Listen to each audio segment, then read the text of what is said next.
In the dark corners of Japan's mountains, amidst mysterious forests and ruined temples, lie unforgettable legends of brave and skilled warriors, ninjas. Their names have become symbols of secrecy, cunning, and ruthless combat. But who were they really? How did their abilities and training transform them into elusive and deadly fighters, willing to risk everything for their missions? Today, we dive into the world of ancient ninjas. Through 10 incredible stories, you'll learn about their secrets, experience thrilling battles, and uncover the deep personal dramas hidden behind the masks of these extraordinary warriors. From the fiercest duels to the most complex moral choices, each story will offer you a new perspective on the lives and legacy of these enigmatic heroes. Get ready for a journey into a history where shadow and light merge as one, and every step could be the last. The legends of the ninjas are not just tales of martial arts, but epic sagas that teach us valuable lessons for the present. Stay with us and immerse yourself in the dark and mysterious world of ninjas. Story 1: The Silent Blade. In the heart of feudal Japan, where the night is cloaked in mystery and danger, there exists a hidden village known only to those who have sworn an oath to the shadows. This is the village of the Kage, a clan of elite ninjas trained in the ancient ways of stealth, espionage, and assassination. Among them is a young but formidable ninja named Kaito, known for his unmatched skill with a katana and his ability to blend seamlessly into the darkness. Kaito's life has been shaped by a single mission: to avenge the death of his father, a legendary warrior who fell in battle against the rival clan of the Hoshira. The Hoshira have long been enemies of the Kage, and the tensions between the two clans have reached a boiling point.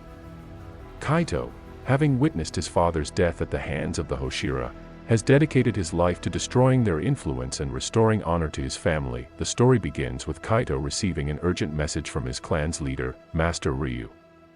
There is a betrayal within the Kage clan, and the Hoshira are planning a surprise attack on the village at dawn. Master Ryu entrusts Kaito with the crucial task: to infiltrate the Hoshira stronghold and retrieve a powerful artifact known as the Shining Stone. The stone is said to hold the secret to the Hoshira clan's success, and without it, they will crumble. Kaito's journey takes him deep into enemy territory, where the winds of betrayal and vengeance blow fierce. As he navigates the dark forests, his path is crossed by several figures, some old allies, others dangerous foes. Among them is Aiko, a skilled Hoshira spy who is sent to intercept Kaito. Unbeknownst to Kaito, Aiko is also a victim of the Hoshira's ruthless ways, and she has her own personal vendetta against their leaders. As Kaito and Aiko's paths intertwine, they form an uneasy alliance. Aiko reveals that the true power of the Shining Stone lies not in physical strength, but in its ability to control the minds of others, a power that the Hoshira have used to manipulate entire regions and bend them to their will.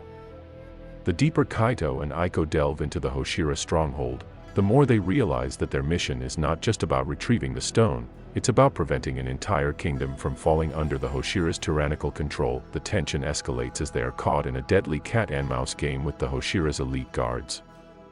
The night is filled with the sound of clashing steel and whispered footsteps. Kaito's skills are put to the test as he faces impossible odds, and in the shadows, the traitor within the Kage clan slowly reveals themselves. In the climax of the story, Kaito and Aiko face off against the leader of the Hoshira, a merciless warlord named Ryuji. In a brutal confrontation, Kaito's true test of loyalty and honor comes to the forefront. Will he follow the path of revenge, or will he find a way to end the bloodshed and free his people from the cycle of violence? In the end, Kaito must choose between avenging his father and ensuring the future of his people. The story concludes with him standing alone, looking out over a battlefield stained with the blood of both his allies and enemies. The Shining Stone lies at his feet, but Kaito understands now that the greatest power lies not in the stone, but in the choices we make. Story 2: The Ghost of the Shogun. In the war-torn streets of Kyoto, during the height of the Sengoku period, there lived a shadow who struck fear into the hearts of even the most hardened warriors. His name was Ryo, known as the Ghost of the Shogun, for his eerie ability to appear and disappear without a trace. His reputation spread far and wide, whispered in hushed tones by those who survived encounters with him, or who simply heard of his bloody deeds. Ryo was once a proud samurai of the Takeda clan, known for his honor and skill with a blade. However, when the Takeda clan was betrayed by a trusted ally and destroyed in a brutal night attack, Ryo's world was shattered. The traitor had sold his clan to the enemy, and Ryo's lord was slain in front of him. Consumed by grief and rage, Ryo disappeared into the shadows, vowing vengeance on both the traitors and the enemies of the Takeda. Now, as a ninja, Ryo operates alone, using his mastery of stealth and assassination to exact justice on those who wronged him. His new life is a constant battle between his samurai code of honor and the brutal world of ninjas, where survival often means bending, or breaking, those codes. The story begins when Ryo is hired by a mysterious client to retrieve a map that leads to an ancient treasure hidden deep within the mountains. The map is said to have been passed down through generations of the Takeda clan, and it is believed to lead to a powerful weapon, one that could turn the tide of war in favor of whoever controls it. The treasure is hidden in the shogun's private fortress, which is heavily guarded and nearly impossible to infiltrate. Ryo is no stranger to danger, but as he embarks on this perilous journey, he is confronted by unexpected challenges. He must cross paths with old allies and foes, all while grappling with the ghosts of his past. One such figure is Aya, a former Takeda warrior and Ryo's childhood friend, who has now become a mercenary for the highest bidder. She is tasked with stopping Ryo, believing that the treasure must remain hidden to prevent further bloodshed. As Ryo and Aya's paths cross, the two are forced to confront their shared history. Ryo struggles with his deep-seated anger and desire for vengeance, while Aya grapples with her loyalty to her lost clan and her growing affection for Ryo. The tension between them escalates, as they both realize that the treasure they seek could either heal the wounds of the past or tear them apart forever. Infiltrating the shogun's fortress is no easy feat. The stronghold is surrounded by traps, false allies, and powerful enemies. Ryo and Aya, despite their differences, must work together to navigate the labyrinthine halls of the fortress. Along the way, Ryo's mastery of the shadow arts proves invaluable, and Aya's combat prowess ensures their survival in the face of overwhelming odds. But the treasure is not the only thing hidden within the fortress. As Ryo delves deeper into the shogun's inner sanctum, he uncovers a dark secret. The shogun has been plotting to use the weapon to control the entire country, consolidating power under his ruthless reign. The map was never meant for the Takeda clan. It was a decoy to lure Ryo into the fortress, where he would unknowingly become a pawn in the shogun's game. The climax of the story sees Ryo face off against the shogun's elite guards, culminating in a deadly duel with the shogun himself. In the heat of battle, Ryo must decide whether to honor his samurai code and face death with dignity, or to forsake it all in a final act of revenge. The fate of the treasure and the future of Japan hang in the balance. In the end, Ryo's journey comes full circle. He learns that revenge can never truly heal the soul, and that the path to peace lies not in the destruction of enemies, but in the preservation of one's honor. With Aya by his side, he leaves the shogun's fortress, determined to rebuild what was lost and to find his place in a world that has long since forsaken the ideals of the samurai. Story 3: The Shadow of the Storm. The winds of fate are ever-changing, and so too is the life of Rika, a young ninja who was raised in the hidden villages of the Iga clan.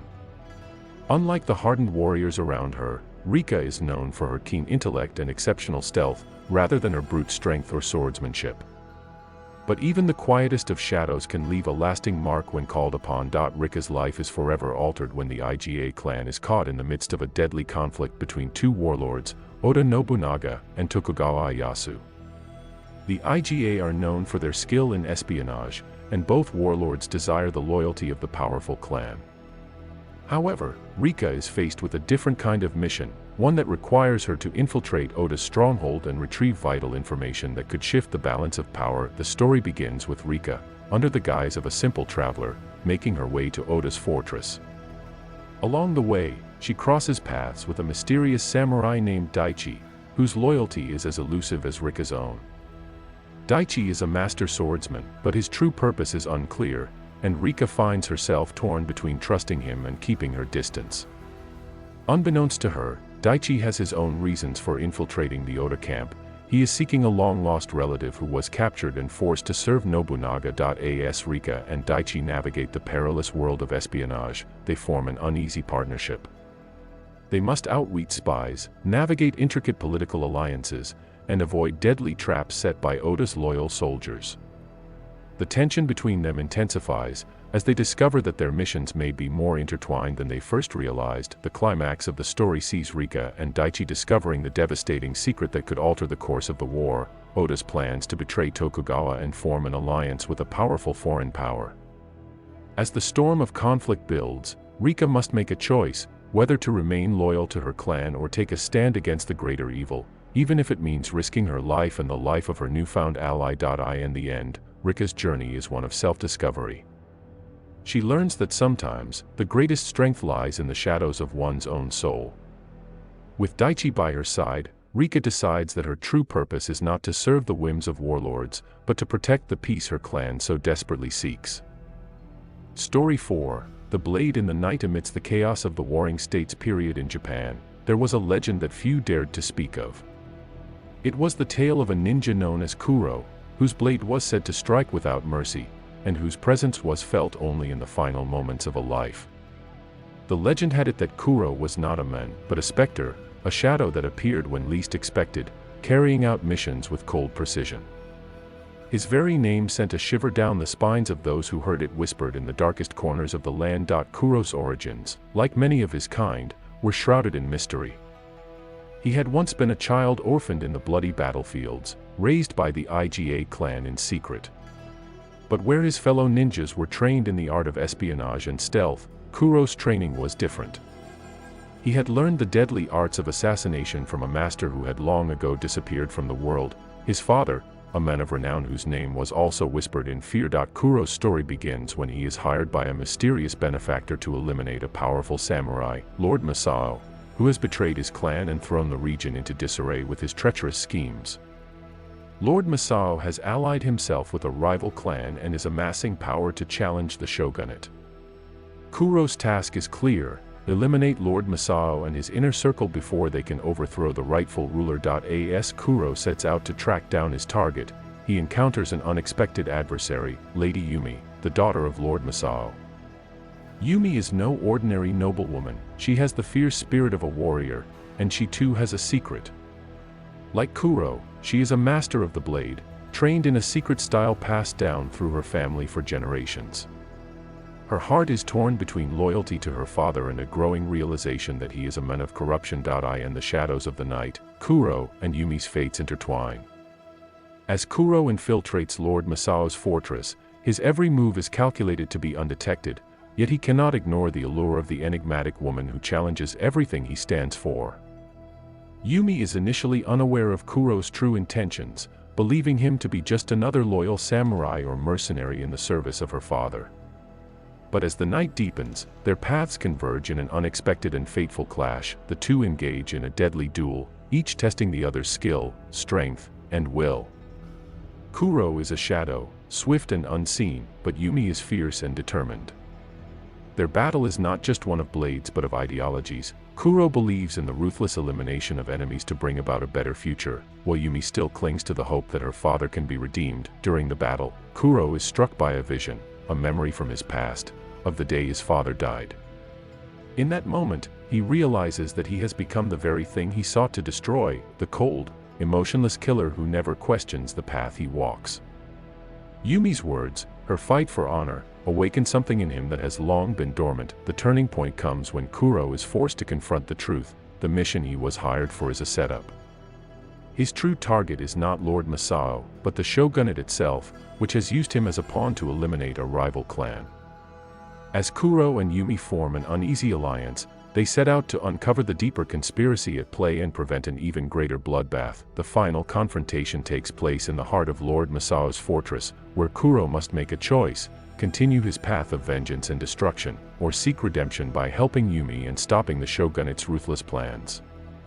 The battle between Kuro and the shogunate's elite assassins is fierce, but in the end, it is not the sword that decides the fate of the land, it is the choices of the men and women who wield them. In the aftermath, Kuro and Yumi part ways, both forever changed by their encounter. Kuro, once the cold shadow, learns that the true strength lies not in the blade but in the heart. And Yumi, having seen the darkness within her own family, chooses to fight for the future she believes in, not the one her father envisioned. Story 5. The Silent Tide. Tetsuya was a ninja unlike any other. Unlike the deadly shadows of Iga or the famed warriors of Koga, Tetsuya's origins were humble. Born the son of fishermen in a small coastal village, he had always been drawn to the sea, where the rhythms of the tide matched the quiet pulse of his life. But the winds of war would soon change the course of his destiny, and he would find himself swept up in a tide far more dangerous than the one he knew. Tetsuya's village was caught in the middle of a fierce conflict between two clans, one seeking control of the region's wealth and resources, the other, a coastal tribe of fishermen who had long lived in harmony with the sea. When the larger clan sought to seize the village and force the fishermen into servitude, Tetsuya was forced to choose between his love for the land and the honor of his people. To defend his village, Tetsuya turned to the only people who could help, an ancient clan of sea ninjas, known for their unparalleled knowledge of stealth, the tides, and the ways of the ocean. Tetsuya's training was unlike anything he had ever imagined. He learned to move with the flow of water, blending in with the tides, to strike with the force of a crashing wave and to disappear like the ebbing sea. As the war intensified, Tetsuya became the key figure in a series of daring raids against the enemy, using his knowledge of the coastline to outwit and ambush the invading forces. Along the way, he is joined by a fellow ninja, Ayako, a master of poisons and stealth, whose past is as mysterious as the sea itself. Together, they form an unstoppable force, and their bond deepens as the tides of war rise higher. In the climactic battle, Tetsuya faces the leader of the enemy clan, an ambitious samurai who seeks to rule over the entire region. The duel takes place at the edge of a cliff, overlooking the vast ocean. Tetsuya must use not only his skills as a ninja but also his understanding of the tides, the winds, and the water that he has come to love. In the end, Tetsuya realizes that he is not bound by the land or by the wars of men, but by the tides of destiny. His victory brings peace to his village, but he knows that the sea will always call to him, and he will forever be a part of its silent tide. Story 6, The Phantom's Curse. In the shadow of a crumbling castle, hidden deep in the mountains, there lived a ninja known only as Kage, the Phantom. His reputation had spread far and wide, and many feared his name. Some said he had once been a loyal servant of a powerful daimyo, a nobleman who sought to dominate the lands with an iron fist. But after a betrayal that had left him shattered, Kage disappeared from the world, vanishing into the darkness like a shadow at dawn. Kage had no love for the world of men, and he had long since abandoned his humanity. His heart had been broken by the very people he had once trusted, and now, he lived only for revenge. He had embraced a solitary existence, training relentlessly in the shadows, perfecting his art of assassination. His skill with the blade was unmatched, and his knowledge of poison and stealth made him a true master of his craft. But there was something more to Kage's story, something that even he could not escape.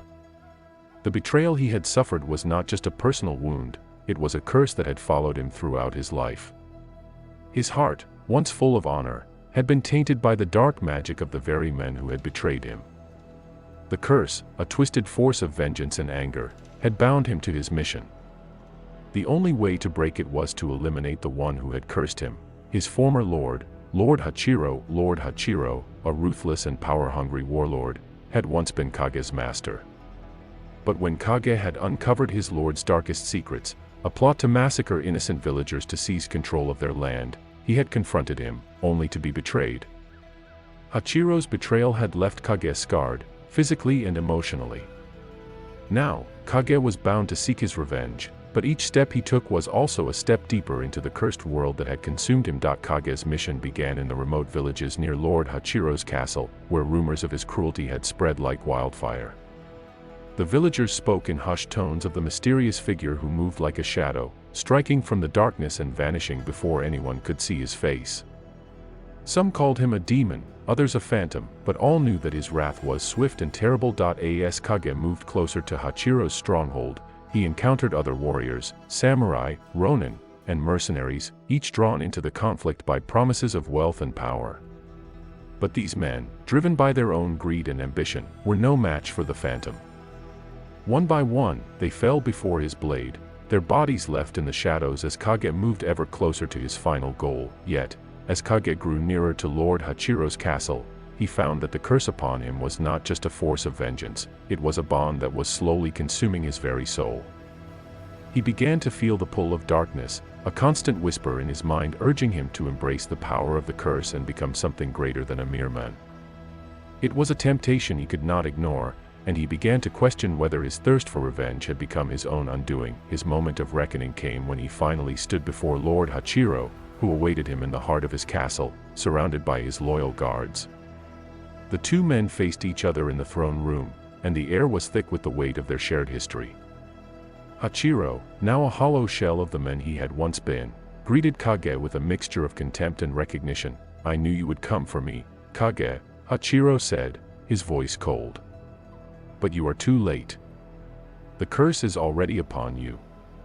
You are mine, and you always have been." Kage drew his blade, his heart heavy with the weight of years of pain and suffering. The battle that followed was fierce, but it was not just a fight between two warriors, it was a clash of ideals. Kage had come to avenge the past, but Hachiro had embraced the curse, believing it gave him the power to rule the world.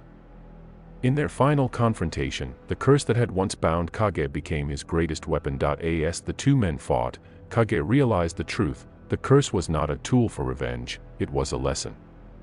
It had taught him that vengeance, once it took root in the heart, could consume everything. The moment he had accepted the curse, he had already lost his humanity. But now, he had the power to break it. With a final, decisive blow, Kage struck down Lord Hachiro, shattering the curse once and for all. As the dark magic dissipated, Kage felt the weight of the years lift from his shoulders. He was no longer the phantom, the cursed ninja who had sought revenge at any cost. He was free, but freedom came at a price. As the castle crumbled around him, Kage walked away from the wreckage of his past, knowing that he could never return to the life he had once known. The world had changed, and so had he. He had learned that the greatest victory was not in defeating one's enemies, but in freeing oneself from the chains of the past. Story 7, The Silent Oath. Deep in the mountains of Kaga Province, there existed a small, isolated temple, hidden away from the world. It was here that the ninja known as Ryu had trained for most of his life, under the watchful eyes of his masters.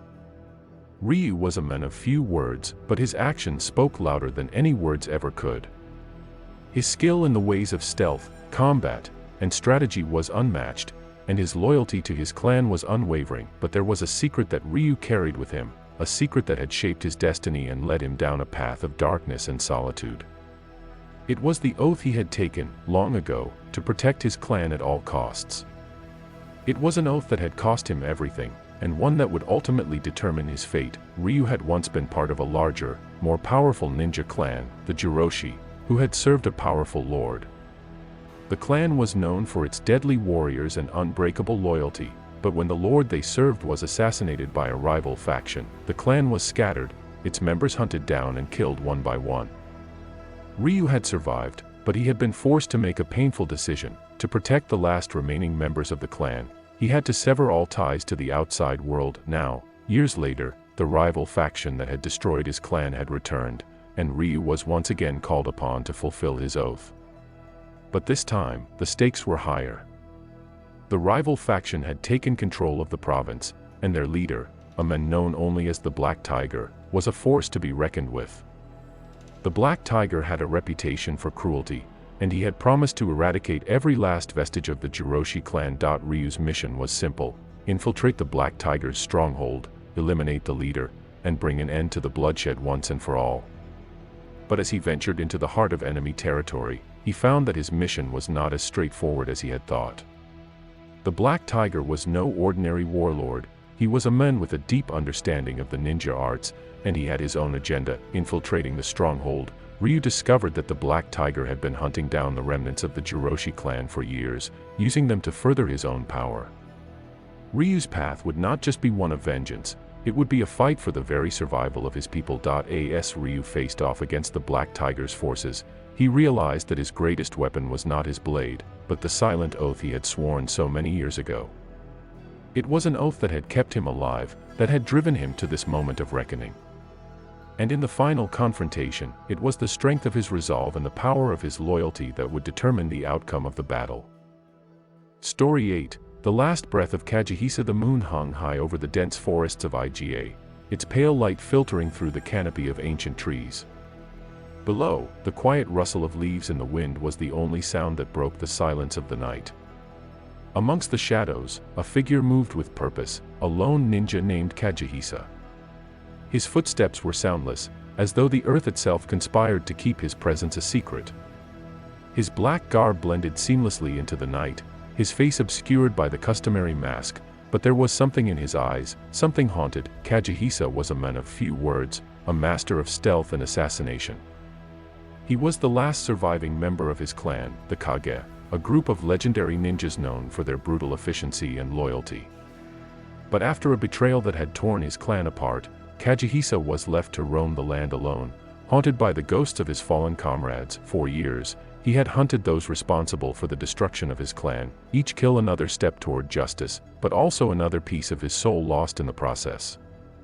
He had become a ghost, drifting from one assignment to the next, his humanity slipping further away with each act of vengeance. Tonight, Kajihisa's target was a warlord named Takeda Haruto, a man who had once been an ally of the Kage clan.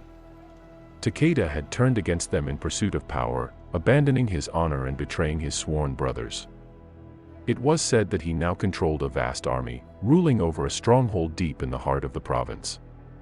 His cruelty knew no bounds, and his hands were stained with the blood of innocents and ninjas alike. Kajihisa had tracked him for weeks, patiently waiting for the right moment to strike.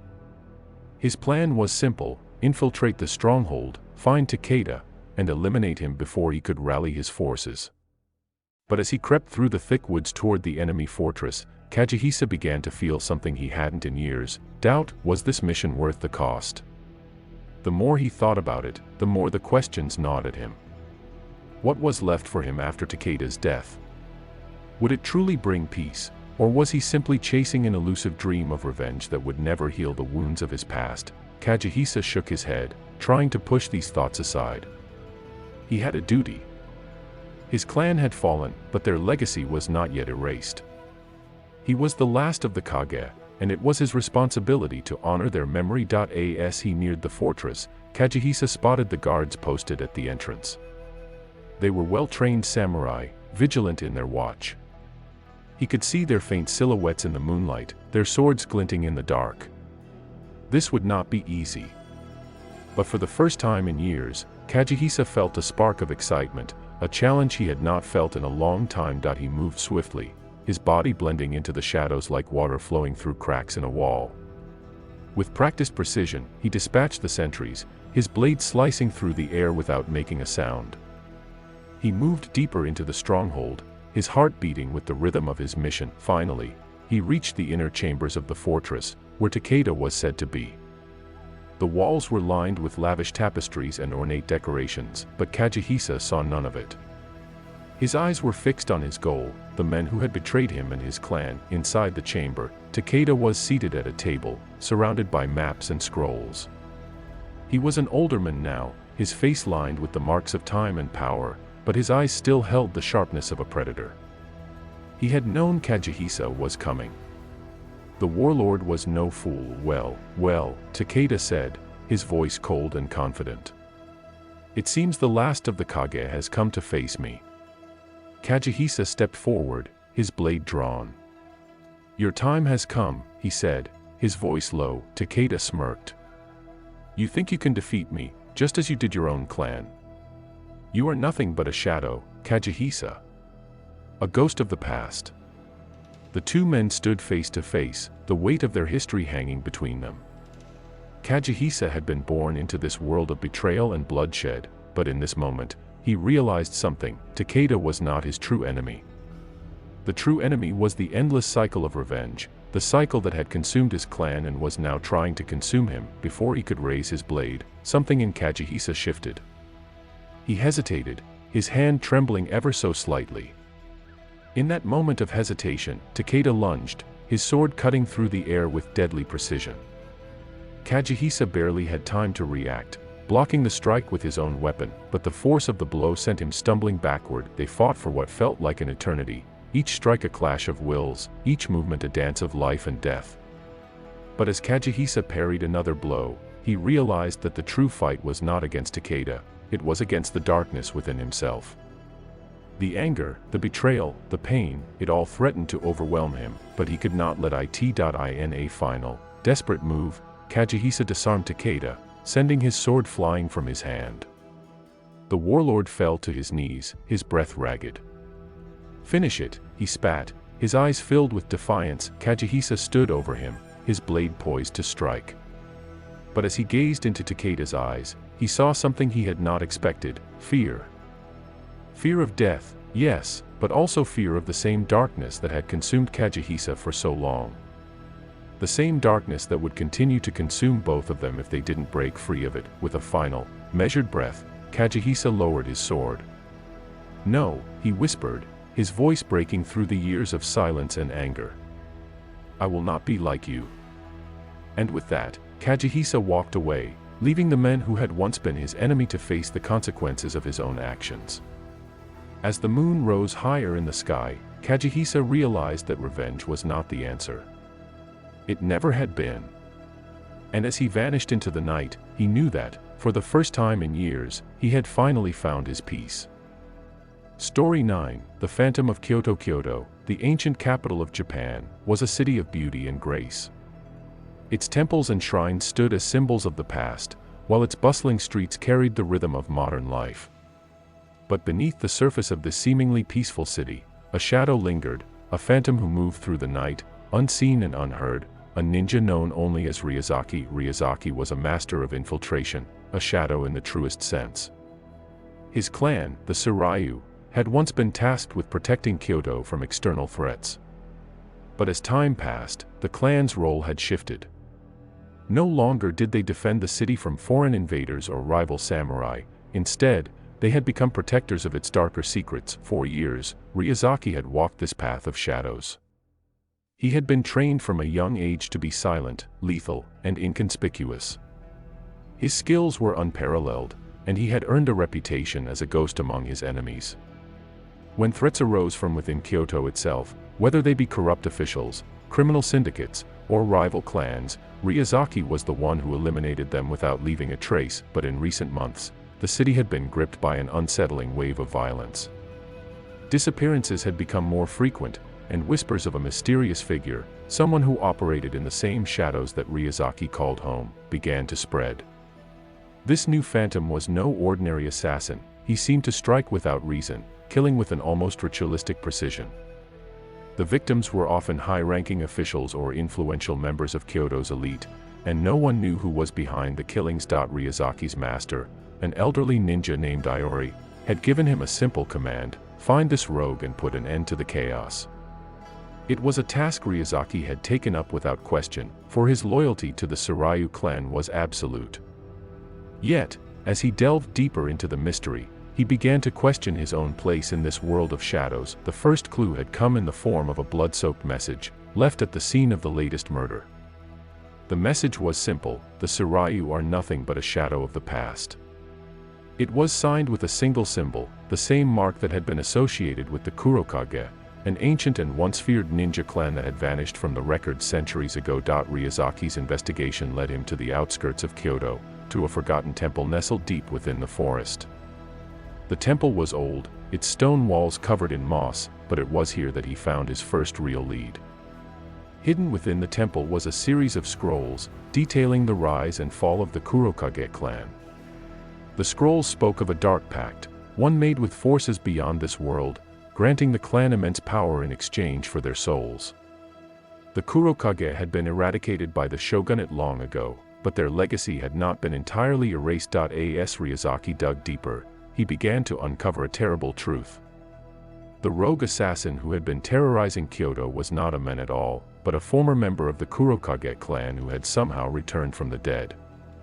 This revenant had been resurrected by the dark forces the Kurokage had once worshipped, and now, driven by an insatiable thirst for revenge, he sought to bring about the fall of Kyoto and restore his clan to power. The phantom's name was Hoshiko, and Ryuzaki knew that he had to stop him, before the city fell into chaos. But as the days passed, Ryuzaki began to feel the weight of the burden on his shoulders. The path ahead was fraught with danger, and the closer he got to Hoshiko, the more he realized that his own life was in jeopardy. The Kurokage were not merely skilled assassins, They were practitioners of forbidden arts, capable of manipulating the very forces of nature. Ryuzaki had trained for years to master the physical and mental disciplines of the ninja, but facing Hoshiko would require more than just skill. It would require a deep understanding of the supernatural forces that the Kurokage had once controlled. Ryuzaki turned to Iori for guidance, but his master had grown weak with age and could offer little assistance. "I have heard of the Kurokage," Iori said, his voice trembling. "They were not just assassins, they were bound to dark spirits, to entities that existed beyond our world.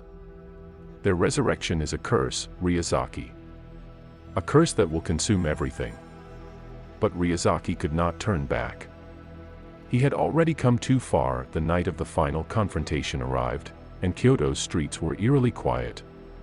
The city, which had once been alive with the sound of laughter and music, now seemed to hold its breath in anticipation.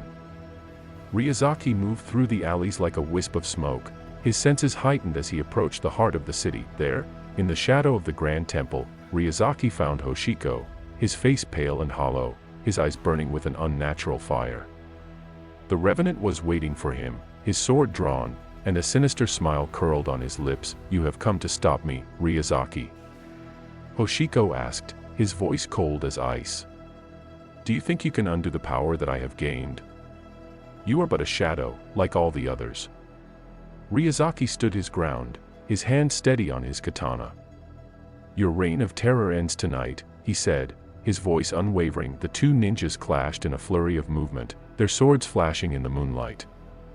Ryozaki's speed and precision were unmatched, but Hoshiko's movements were otherworldly, his strikes imbued with a dark energy that seemed to warp the air itself. As they fought, Ryuzaki felt something stir within him. It was as if the very essence of the Kurikage's power was reaching out to him, trying to consume his soul. But Ryuzaki resisted, his mind focused on the task at hand. With one final, decisive strike, he pierced Hoshiko's heart, shattering the dark energy that bound him to this world. The Revenant's body crumpled to the ground, lifeless. The curse was broken, and Kyoto was safe once again. But as Ryuzaki stood over the fallen assassin, he could not shake the feeling that the battle was not truly over. The darkness that had been awakened in Kyoto had not been vanquished, it had merely been held at bay. As he disappeared into the night, Ryuzaki knew that the shadow of the Kurokage would always linger, waiting for the next time it would rise again. Story 10, The Last Dance of the Black Lotus. The moon hung high in the sky over the mountain village of Akihara, casting a pale glow over the ancient forest that surrounded it. A light breeze whispered through the trees, carrying with it the scent of pine and moss.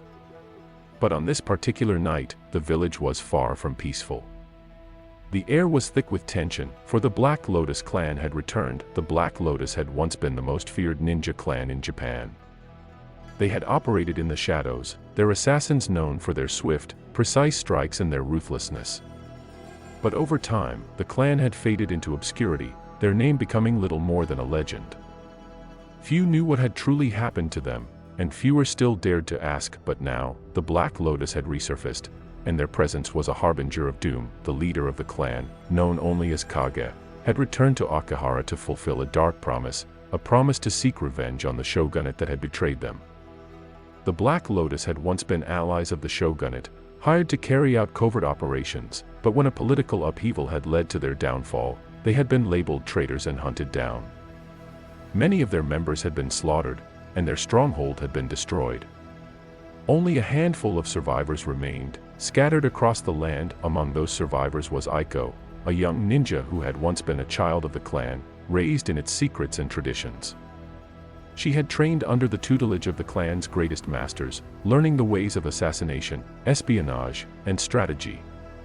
But unlike many of her peers, Aiko had left the clan before its fall, seeking a life outside the shadows. She had settled in Akihara, far from the violence and bloodshed of her past, and for years, she had lived in relative peace. But now, that peace was shattered. Aiko had heard rumors of the Black Lotus's return long before they arrived in Akihara. Whispers on the wind, glimpses in the shadows, and warnings from old allies all pointed to one thing: Kage, the leader of the Black Lotus, was coming for the shogunate's enemies, and he would not stop until he had brought them all to justice. Aiko knew what that meant. There would be bloodshed, and innocent lives would be lost in the process. Despite her desire to stay away from the clan's violent past, Aiko knew she had no choice but to confront Kage. She could not let the clan's legacy of death and destruction take root again. But the task was not simple. Kage was not just a leader, he was a master of the dark arts, a ninja whose powers had been honed through years of battle and forbidden rituals. His very presence radiated an aura of malevolent energy, and Aiko could sense that the time had come for her to face the ghosts of her past. She set out to find Kage, following the trail of destruction that had been left in his wake. As she journeyed deeper into the mountains, she began to understand the depth of the threat the Black Lotus posed. Villages had been razed, entire families slaughtered, and warriors of the shogunate had been found dead with the mark of the Black Lotus carved into their flesh. Finally, after days of tracking, Aiko reached the heart of the Black Lotus's stronghold. It was an ancient temple hidden deep within the forest, its stone walls covered in vines and moss. The air around it felt thick with dark energy, as though the very earth itself trembled in fear of the clan's power. Within the temple, Aiko found Kage standing before a massive altar, his back turned to her. He was draped in black robes, his long hair falling like a shadow around his face. He did not turn as she entered, but his voice echoed in the temple's cavernous chambers. "You have come, Aiko," Kage said, his tone cold and emotionless. "I have been waiting for you." Aiko stood tall, her hand resting on the hilt of her katana. She had trained for this moment her entire life, but even now, as she faced the leader of the Black Lotus, she could feel a sense of dread creeping into her heart. "I did not come for you, Kage," Aiko said, her voice steady. "I came to stop the bloodshed you are about to unleash. You do not have to do this. The clan is gone. It is time to let go of the past." Kage turned slowly, his eyes glowing with an eerie light. "The past is all we have left," he said, his lips curling into a smile. "The shogunate betrayed us, and now they will pay the price. The Black Lotus will rise again, and nothing will stand in our way." Aiko drew her katana, its steel gleaming in the moonlight. "I will not let you bring ruin to the world. If the Black Lotus is to rise again, it will not be under your command." With a swift movement, Aiko lunged at Kage, her blade flashing in a deadly arc. But Kage was faster. With a flick of his wrist, he summoned the dark energies that he had long mastered, and Aiko's blade was deflected by an invisible force. They clashed in a battle of speed and power, each strike a test of skill and will.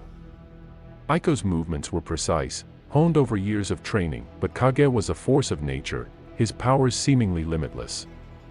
The very air around them seemed to crackle with dark energy as they fought, the ground beneath their feet trembling with each blow. But despite Kage's power, Aiko refused to yield. She knew that the only way to defeat him was not through sheer force, but through strategy and cunning. She had learned long ago that the Black Lotus was not just about brute strength, it was about deception, about using the shadows to your advantage. In a final, desperate move, Aiko feigned a strike, drawing Kage's attention to one side while she slipped behind him, using the shadows to mask her movements.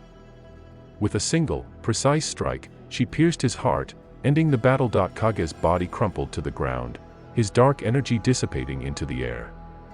The temple fell silent, and Aiko stood over him, her breath heavy, her heart filled with both relief and sorrow. The Black Lotus was no more, but Aiko knew that the scars of the past would never truly fade. The shadows of the Black Lotus would always remain, a reminder of the darkness that had once consumed her clan. Yet, as the dawn broke over the mountains, Aiko made a silent vow to carry on, not as a member of the Black Lotus, but as a protector of peace, ensuring that the bloodshed of her past would never again threaten the future.